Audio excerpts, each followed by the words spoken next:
So இந்த packet டைப்ஸுங்கிற டாப்பிக்கில் நம்ம இருக்கிறோம். இந்த டைப்ஸ் எல்லாம் பார்த்தோம், 5 டைப்ஸ்ன்னு பார்த்தோம்.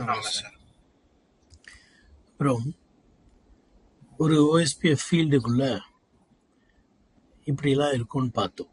இதை நம்ம இன்னைக்கு என்ன பண்ண போறோம்னா, லைவா ஒரு நெட்வொர்க்கில் OSPF ரன் பண்ணி ஒரு பேக்கெட்டை கேப்சர் பண்ணியோ இல்லை டீபக் பண்ணியோ இந்த ஃபீல்டெல்லாம் பார்க்க போகிறோம். Version, type, packet length, router area ID, checksum. நான் காமிச்சேனான்னு எனக்கு தெரியல, மறந்துட்டேன். அப்படியா, சந்தோஷம். ஸோ அப்போது நீங்கள் இதெல்லாம் பார்த்துட்டு நம்ம இந்த ஒரு ஸ்க்ரீனு தான் நம்ம பார்க்கல. அதுதான் இந்த ஒரே ஸ்க்ரீனு தான் பார்க்கல. ஆக்சுவலாக இந்த சாப்டர் முடிஞ்சது, இது லாஸ்ட் ஸ்க்ரீனு. இது நீங்க பார்த்துட்டேன்னு சொன்னீங்க இல்லையா, அது கூகுளில் பார்த்தீங்க. இது CLIல டீபக் IPU OSPF பேக்கெட் போட்டிங்கன்னா பாருங்க, வெர்ஷன் 2. டைப் 1ன்னா என்ன, ஹலோ பேக்கெட். Lனா length 48 bit. Router ID, area ID, area 1, checksum value, authentication நல்ல, அக்னாலஜ்மெண்ட் இல்லை. இதுதான் சேம் தான். கமாண்ட் வந்து டீபக் IPU OSPF பேக்கெட். இதில் நம்ம என்ன பண்ண முடியுது, OSPF ஹெடரை தெளிவாக பார்க்க முடியுது. அதாங்க R1 போட்டிருக்கு இல்லையா. சரி, அப்போ இந்த சாப்டர்ல வந்து நம்ம பேக்கெட் டைப்ஸ் எல்லாம் பார்த்து முடிச்சோம். 2-வே ஸ்டேட்னா என்ன, ஃபுல் ஸ்டேட் இல்லை ஃபுல் அட்ஜசன்சினா என்ன, நெய்பர்னா என்ன, இதெல்லாம் பார்த்தோம். அடுத்த சாப்டர்ல போயிடுவோம். கன்ஃபிகரிங் OSPF. இந்த OSPF வந்து 2 வகையில் நம்ம கன்ஃபிகர் பண்ணலாம். ஒன்று நம்ம CCNAல படித்த மாதிரி ரவுட்டர் OSPF 1 அப்படின்னு கொடுத்துட்டு அதுக்குள்ளே போயிட்டு நெட்வொர்க் கமாண்டு, அப்புறம் நெட்வொர்க்கு, அப்புறம் wild card mask, area ID. இது ஒரு மெத்தட் இல்லையா. இன்னொன்று வந்து இன்டர்ஃபேஸ் கீழே போயிடுறது. அதையே நான் ஒரு லேப்ல காமிச்சேன்னு நினைக்கிறேன். இன்டர்ஃபேஸ் கீழே போயிட்டு அந்த இன்டர்ஃபேஸ் எந்த ஏரியாவுக்கு சொந்தமானது, எந்த OSPF சொந்தமானதுன்றத சொல்றது ஒரு மெத்தட். அதுதான் இப்போ இந்த சாப்டர்ல பார்க்க போறோம். பாருங்க, இது வந்து நம்ம பழமையான முறை. Router OSPF 1, network, wild card mask, area ID. இது ஒரு கட்டாயம் கிடையாது, இங்க கட்டாயம். அடுத்தது இன்னொரு மெத்தட் இருக்கு, ஆப்ஷனல் மெத்தட். ஏதாவது ஒன்று பின்பற்றலாம், இல்லை ரெண்டுத்தையும் கூட ஒரே ரவுட்டரில் ஃபாலோ பண்ணலாம், அது தவறு இல்லை. ஆனால் ஏதாவது ஒரு மெத்தடை ஃபாலோ பண்ணுங்க. இது என்னன்னா, எந்தெந்த இன்டர்ஃபேஸ்லாம் OSPF ரன் ஆகணும்னு உங்களுக்கு தோணுதோ அந்த இன்டர்ஃபேஸில் டைரெக்டாக போயிட்டு IPU OSPF ப்ராசஸ் ஐடி அப்படின்னு என்னென்னா IPU OSPF 1, area 0, area 2, area 3 அப்படின்னு கொடுக்கலாம். சரி, இப்போ இது ரெண்டுத்துல எதுனா யூஸ் பண்ணலாம், இல்லை ரெண்டும் கலந்துனா யூஸ் பண்ணலான்னு சொன்னேன். இப்போ இங்கே உதாரணம் கொடுத்துருக்குறாங்க, பார்க்கலாம். இவங்க வந்து ஃபர்ஸ்ட் மெத்தடை யூஸ் பண்ணியிருக்கிறாங்க, பழமையான மெத்தடை. வைல்ட் கார்டு மாஸ்க் போட்டிருக்கிறாங்க, ஏரியா ஐடி போட்டிருக்கிறாங்க. இங்கேயும் அதே மாதிரி தான் பழமையான மெத்தடு போட்டிருக்கிறாங்க. பாருங்க, இங்க வந்து மாஸ்க் என்ன மாஸ்க் இருக்கு, 24 மாஸ்க் இருக்கு. ஆனா இங்க மொத்தம் 32 மாஸ்க் பண்ணியிருக்கிறாங்க. காரணம் என்னன்னா, என்ன சொல்ல வராங்க, எனக்கு 4 ஆக்டேட்ல இருக்கிற நம்பரும் மேட்ச் ஆகுனா OSPF ரன் பண்ணுன்னு சொல்றது, எக்ஸாக்டா மேட்ச் பண்றது. இங்க அப்படி கிடையாது. முதல் ஆக்டேட்ல 10 இருந்தா போதும், மீதி ஆக்டேட்ல எந்த நம்பர் இருந்தாலும் எனக்கு கவலை இல்லை அப்படிங்கிறதா. இது கவலை இல்லை அப்படிங்கிறதா டோன்ட் கேர். 255ங்கிறது என்ன, டோன்ட் கேர் பிட்ஸ்ன்னு சொல்லுவாங்க. சரி, இப்போ இங்க என்ன பாக்குறீங்க, 2 மெத்தடையும் ஒரே ரவுட்ல கலந்துருக்கிறத பாக்குறீங்க. ம். இந்த சீரியல் இன்டர்ஃபேஸில் போயிட்டு இந்த இன்டர்ஃபேஸ் ஏரியா 1 சேர்ந்தது, ஓஎஸ்பிஎஃப் 50 ஏரியா 1 சேர்ந்ததுன்னு சொல்லிடுறது. அதுவே இந்த இன்டர்ஃபேஸ்க்கு உள்ள போகாம பழைய மெத்தட்ல போயிட்டு இந்த ஐபிஆர்எஸ் மேட்ச் ஆகிற எந்த இன்டர்ஃபேஸாக இருந்தாலும், அப்போ இந்த 10.64.0.2ங்கிறது இங்கே தான் இருக்கு. ம். அப்போ இந்த இன்டர்ஃபேஸ் ஏரியா 0க்குள்ள போயிடுது. இப்படி கலந்து ஓகே. போட்டாலும் தப்பு இல்லைங்கிறத காண்பிக்கிறதுக்கு தான் ஓகே சார்.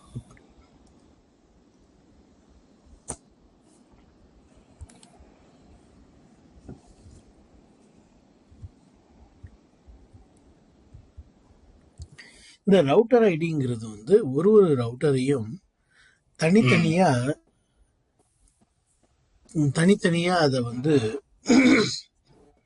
தனித்தனியா குறிப்பிடுவதற்கு ஒரு குறியீடாக ரவுட்டர் ஐடி இருக்கு. இப்ப என்ன குறிப்பிடுவதற்கு என் பெயர் குறியீடாக இருக்கிறது. தங்களை குறிப்பிடுவதற்கு தங்களுக்கு ஒரு பெயர் உண்டு. அதுதான் உங்களுடைய குறியீடு. அது போன்று ஒவ்வொரு ரவுட்டருக்கும் ஒரு தனித்தனி பெயர் அவசியமா இருக்கிறது, குறியீடு அவசியமா இருக்கிறது. காரணம், யார் எந்த அப்டேட்டை கொடுத்தார்கள் என்பதை நாம் தெரிந்து கொள்வதற்கு அந்த குறியீடை வைத்து தெரிந்து கொள்வோம். அப்படி ஒவ்வொரு ரவுட்டருக்கும் தனி பெயர் தான் ரவுட்டர் ஐடி. இந்த ரவுட்டர் ஐடியை நீங்க மேனுவலா கொடுக்கலாம். மேனுவலா கொடுக்கறதுக்கு இதுதான் கமாண்ட்.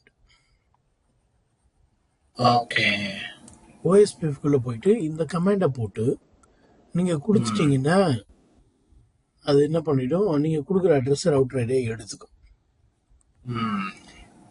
ஒருவேளை நீங்க கொடுக்க தவறுனீங்கன்னா லூபேக் இன்டர்ஃபேஸ்ல இருக்கிற அட்ரஸை ரவுட்டர் ஐடியா எடுத்துக்கும். ஒருவேளை நீங்க இதையும் கொடுக்கல, லூபேக் இன்டர்ஃபேஸும் இல்ல அப்படின்னு சொன்னா பிசிக்கல் இன்டர்ஃபேஸ்ல இருக்கிற ஆக்டிவா பிசிக்கல் இன்டர்ஃபேஸ்ல இருக்கிற ஐபி அட்ரஸ்ல பெரிய ஐபி அட்ரஸ் ரவுட்டர் ஐடியா எடுத்துக்கும். நிறைய இன்டர்ஃபேஸ் இருக்கும், எல்லா இன்டர்ஃபேஸ்லயும் ஒவ்வொரு ஐபி அட்ரஸ் போட்டிருப்பீங்க. அதுல எந்த ஐபி அட்ரஸ் எடுத்துக்கணும், பெரிய ஐபி அட்ரஸ். லூபேக் கூட வந்து நிறைய லூபேக் இன்டர்ஃபேஸ் வச்சிருந்தீங்கன்னா பெரிய ஐபி அட்ரஸ்.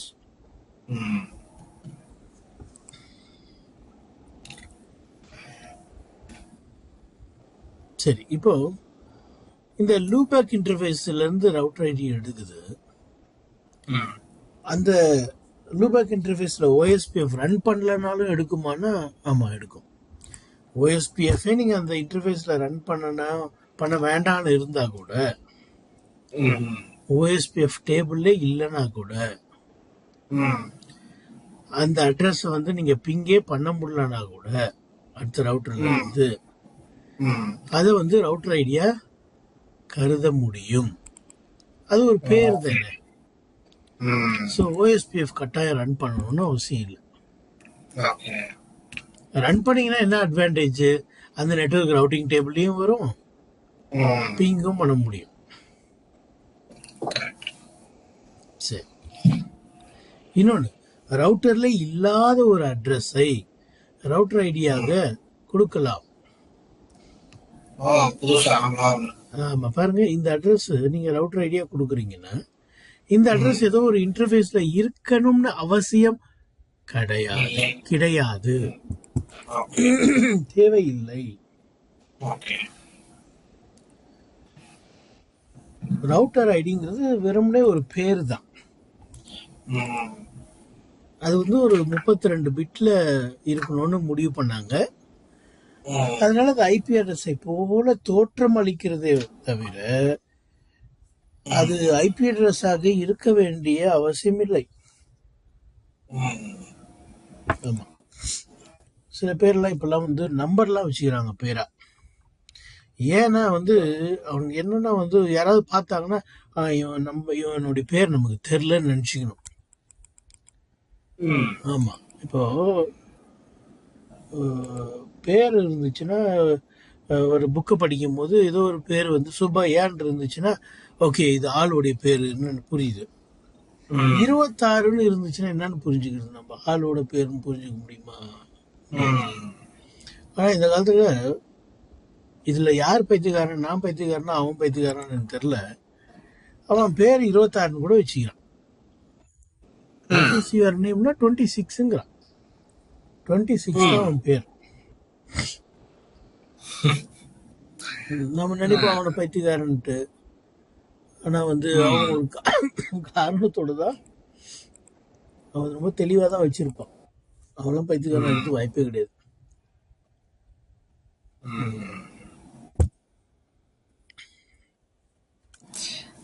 உலகம் இருங்க வரேன். இப்படி ரவுட்டர் ஐடியை வந்து நீங்க வந்து ஒரு ஐபி அட்ரஸ் இல்லாத ஒரு அட்ரஸை கூட நீங்க வந்து ரவுட்டர் ஐடியா கொடுக்கலாம். இப்போ நீங்க ரவுட்டர் ஐடி கொடுக்கும்போது இந்த கமாண்டை வச்சு கொடுக்குறீங்க. எப்போ கொடுக்குறீங்கன்னா ஒரு மணி நேரம் கழிச்சு கொடுக்குறீங்கன்னு வச்சுக்கலாம். ஓஎஸ்பிஎஃப் ஏற்கனவே எனேபிள் பண்ணிட்டீங்க. ஓஎஸ்பிஎஃப் எனேபிள் பண்ணிட்டீங்க, எல்லாம் நெய்பர் ஆயிடுச்சு. எல்லா ரவுட்டரும் ஒருத்தர் நெய்பரா ஏத்துக்குச்சு. எதை யூஸ் பண்ணி ரவுட்டர் ஐடியா எடுத்திருக்கோம்? லூபேக் யூஸ் பண்ணி அது ரவுட்டர் ஐடியா யூஸ் பண்ணி அது நெய்பர் ஃபார்ம் பண்ணிடுச்சு. நெய்பர் ஃபார்ம் பண்ணிட்ட பின்னாடி பண்ணிடுறது நெய்பரான பிற்பாடு நீங்கள் இப்படிப்பட்ட ஒரு ரவுட்டர் ஐடியை தந்தீர்களானால், கொடுப்பீர்களானால் அது எடுத்துக்காது. நீங்க கொடுத்த கன்ஃபிகரேஷனை எடுத்துக்கோ, ஆனா இந்த ரவுட்டர் ஐடியாக பிரயோஜனப்படுத்தாது. ஏன் பிரயோஜனப்படுத்தாதுன்னா, ஏற்கனவே வந்து லூபேக் இன்டர்ஃபேஸ் ரவுட்டர் ஐடியா எடுத்து அந்த ஐடியா வச்சு மற்றவங்க கிட்ட எல்லாம் நெய்பரா ஃபார்ம் பண்ணியாச்சு. இப்ப நீங்க புது பேர் ஒருத்தனுக்கு வைக்கிறீங்க. 5 வயசு ஆகுது பையனுக்கு. 5 வயசா 5 வருஷமா ஒரு பேரை வச்சு கூப்பிடுறீங்க. திடீர்னு என்னமோ தோணுச்சோ தெரியல, திடீர்னு வந்து புது பேரா மாத்தணும்னு நினைக்கிறீங்க. அப்ப என்ன பண்ணணும்? பழைய ரெக்கார்ட்ல இருக்கிற அந்த பழைய பேரை முதல் போய் கேன்சல் பண்ணணும். அப்புறமா புது பேரை நீங்க என்ன பண்ணலாம்?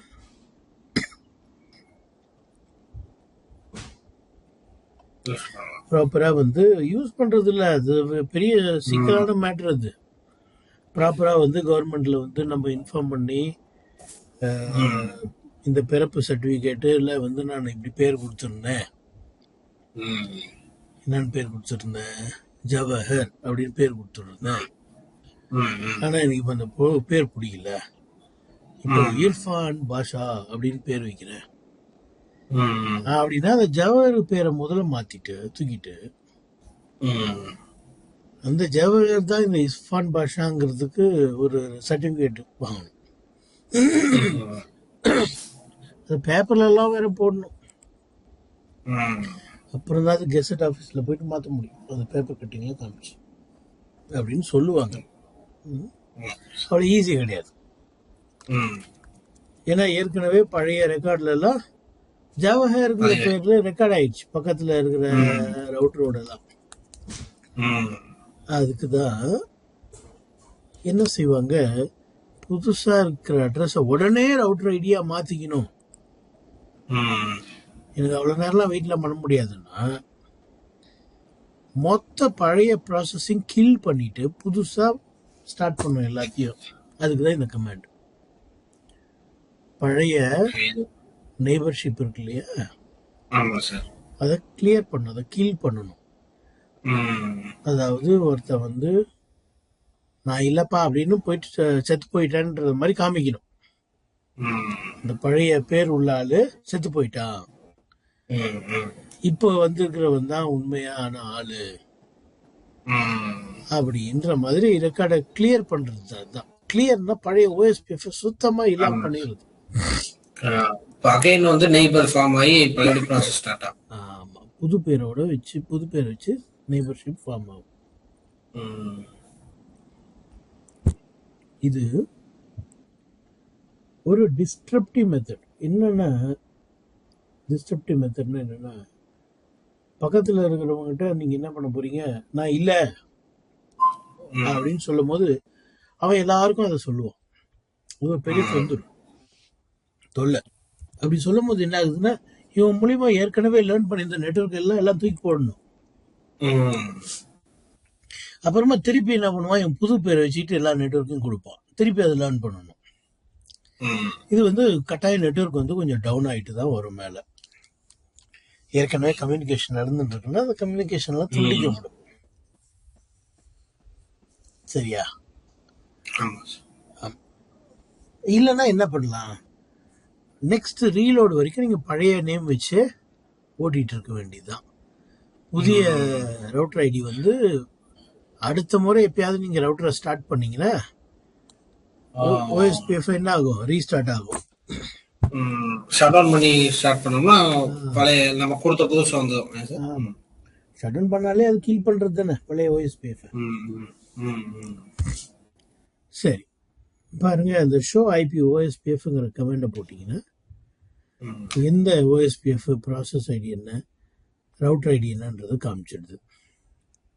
அது மட்டும் இல்லாமல் இது ஒரு ஏபிஆர்னு தோணுது. எப்படி தோணுது, ஏரியா 0லையும் ஏரியா 1லையும் இதுக்கு வந்து மெம்பர் இருக்குது. ஷோ ஐபி ஓஎஸ்பிஎஃப் போட்டாலே இதை பார்க்கலாம். ஷோ ஐபி ப்ரோட்டோகால் போட்டிங்கனாலும் பார்க்கலாம். ஷோ ஐபி ப்ரோட்டோகால் போட்டிங்கன்னா இல்லை ஷோ ஐபி ப்ரோட்டோகால் பார்த்தீங்கன்னா எப்படி நீங்கள் ஷோ ஐபி ப்ரோட்டோகால் இஏஜிஆர்பிக்கு ரிப்புக்கெல்லாம் போட்டிங்க, அதே மாதிரி ஓஎஸ்பிஎஃப் ரன் ஆகுதா, ரவுட்டர் ஐடி என்ன எல்லாம் காமிக்கும். ஷோ ஐபி ரூட்னா ரவுட்டிங் டேபிளை காமிக்கும். ஷோ ஐபி ரவுட் ஓஎஸ்பிஎஃப்னா ஓஎஸ்பிஎஃப்னுடைய ரவுட்ஸை மட்டும் காமிக்கும். ஷோ ஐபி ஓஎஸ்பிஎஃப் இன்டர்ஃபேஸ் போட்டிங்கன்னா பெரிய பக்கம் நிறைய ஒரு இன்டர்ஃபேஸை பற்றின எல்லா விஷயமும் காமிக்கும். என்ன ரவுட்டர் ஐடி, என்ன மாஸ்க்கு, என்ன காஸ்ட்டு, என்ன ஐபி அட்ரஸ்ஸு, என்ன ப்ரையாரிட்டி, எந்த ஏரியாவை சேர்ந்தது இது, இந்த இந்த இன்டர்ஃபேஸ் வழியாக ஏதாவது நெய்பர் ஃபார்ம் ஆச்சா இல்லையா எல்லாம் காமிக்கும். இல்லை எனக்கு வந்து அதை சுருக்கி வேணும்னா ப்ரீஃப்னு ஒரு கமெண்டை போடணும். அதுக்கப்புறம் ஷோ ஐபி ஓஎஸ்பிஎஃப் இன்டர்ஃபேஸ் ப்ரீஃப்னு போடணும். Okay.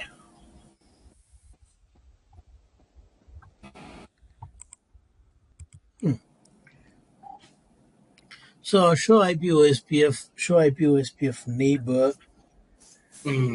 will அது வந்து நெய்பர் எல்லாம் காமிக்கும். ஷோ ஐபி ஓஎஸ்பிஎஃப் தான் கொஞ்ச நேரத்துக்கு முன்னாடி பார்த்தோம் இல்லையா? அது இன்னொரு முறை இங்கே வருதுன்னு நினைக்கிறேன். இங்கே இருக்குங்க.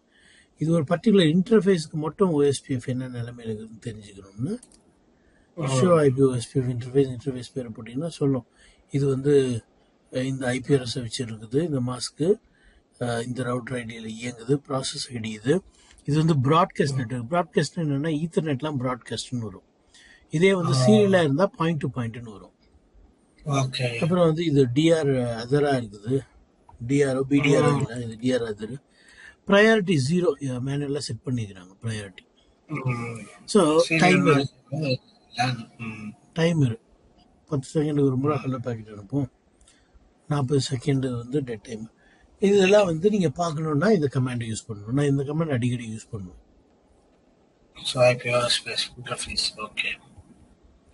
சரிங்களா? இப்போ சார் அந்த இதில் நெய்பர் பக்கத்தில் டைப் பண்ணுறேன் சார். இதுக்கு முன்னாடி show IP OSPF neighbour type நம்பர்னா என்ன சார்? அது வந்து show IP OSPF neighbour interface type, எந்த இன்டர்ஃபேஸ் வழியா, இந்த இன்டர்ஃபேஸ் வழியா என்ன நெய்பர், இல்லை அவனுடைய ரவுட்டர் ஐடி என்ன, இதெல்லாம் தேவையில்லாத விஷயம். இந்த பிராக்கெட் நான் என்னையுமே யூஸ் பண்றது கிடையாது.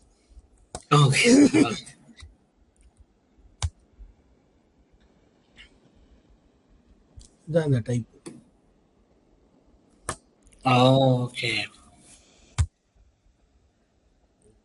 ஷோ ஐபி ஓஎஸ்பிஎஃப் நெய்பர்னு போட்டிங்கன்னா இது ஒரு நெய்பர், அது வந்து ஃபுல் டிஆர் தானே, ரெண்டுமே இருக்கு சார் அதுல. இருங்க சாமி, வெயிட் பண்ணுங்க. இது வந்து ஃபாஸ்ட் இன்டர்நெட் வழியா நெய்பர் ஃபார்ம் பண்ணியிருக்குது. பாருங்க, நல்லா கவனிக்கணும், தெளிவா நம்ம யோசிக்கணும். இந்த ரவுட்டர் என்ன ரவுட்டர், இது டிஆர்ஆ இருக்கலாம், இல்ல பிடிஆரா கூட இருக்கலாம். ம். அப்ப மத்தவங்கள உங்களோட என்ன ரிலேஷன்ஷிப் வச்சிருப்பான்? ஃபுல்லு தான் வச்சிருப்பான். டிஆர்ஆர் தான் ஃபுல்லு. அப்ப இந்த ரவுட்டர் டிஆரோ இல்ல ஒரு பிடிஆராவோ இருக்கணும். சரியா? ஆமா சார். சரி.